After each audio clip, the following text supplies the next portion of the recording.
Hey guys, this is Solution Podfic, and today we're going to be reading Who's Old Now by Leo Bousswavi. This is Chapter 7. Wait, let me see if I've got this straight. You are the clone of a vigilante, retired vigilante, Ellie cut in. Khan ignored her.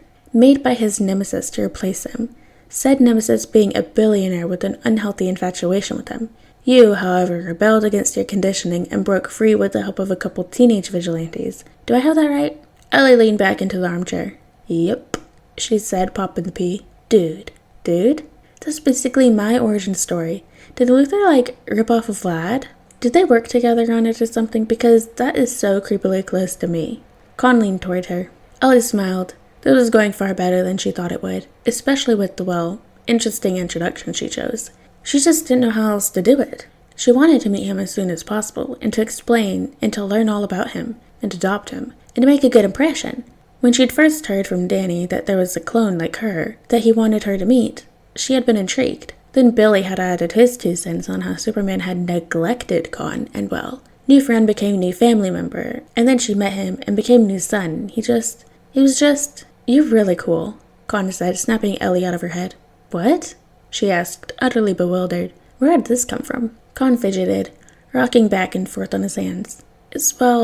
Con trailed off, looking away. You know what you want, what you're doing, how you want to live your life. Your travels sound amazing. You go where you want, when you want, and you make me feel like... Ellie held out her hand towards Con. He took it and squeezed. He looked up at her. I barely met you, and you already make me feel like I could be someone. That maybe... He swept the other hand that wasn't in Ellie's, under his sunglasses. Maybe I could be me, and that isn't a bad thing. His voice broke. So did the few shards remaining of Ellie's self-restraint. Can I hug you? She asked quietly. Con nodded and tore his sunglasses off before burying his face in Ellie's shoulder as she wrapped her arms around him.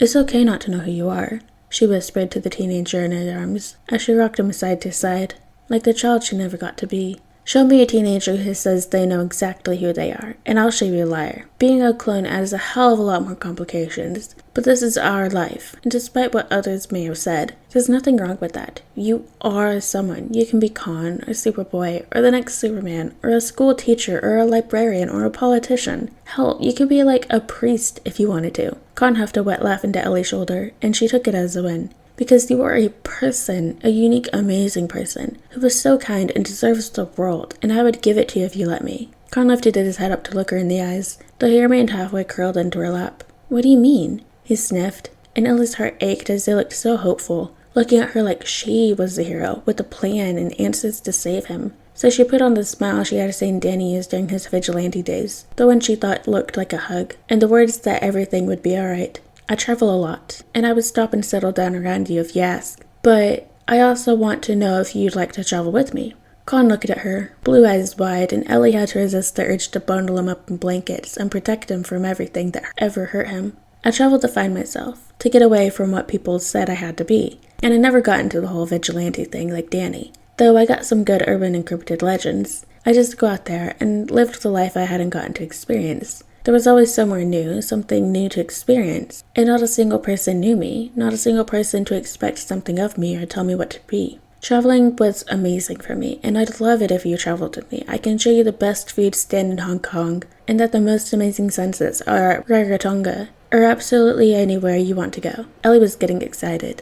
It had been years since Danny had traveled with her, and as much as she enjoyed the independence, it still got lonely. And you want to know something? Ellie smiled. Con looked up at her. Yeah?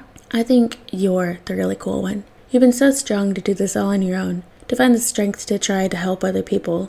Even if you did it initially to prove a point to someone, you kept going. You saved lives. You're so young and you've done so much for other people. But you can let go now. You can do things for yourself. It isn't selfish to want to live your life. Con shoved his face into Ellie's shoulder, making vague sniffling noises. There was definitely snot on her hoodie, but she'd had worse things on it, so whatever. It's okay to be selfish, she said again, rocking Con back and forth as his tears increased. Ellie pursed her lips as her eyes teared in turn.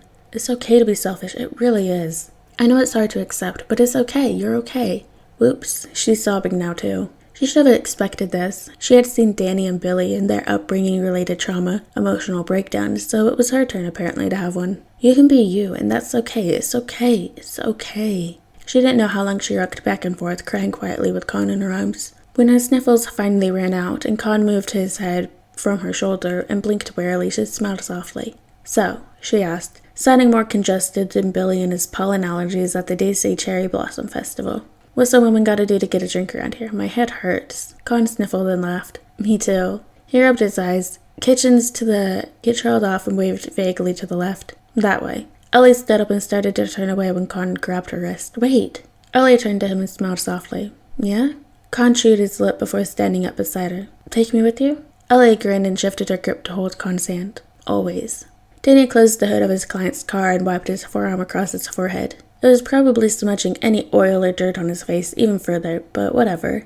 His phone buzzed in the pocket of his overalls, and he quickly crossed over to one of the conventionally placed sinks. Danny dried his hands off and pulled his phone out. It was a text from Ellie. He opened it and then smiled. Ellie had her arm looped over the shoulder of a teenage boy wearing a leather jacket with studs on the shoulders, and a hesitant smile. Ellie was grinning brightly and had one hand thrown up in a peace sign. "Travel companion acquired." The subsequent text read. Danny grinned. Billy would be so happy to hear this. Alright guys, and that's the end of chapter 7 of Who Was Old Now by Leah Bourgeois. I hope you guys liked it, and I'll see you next chapter.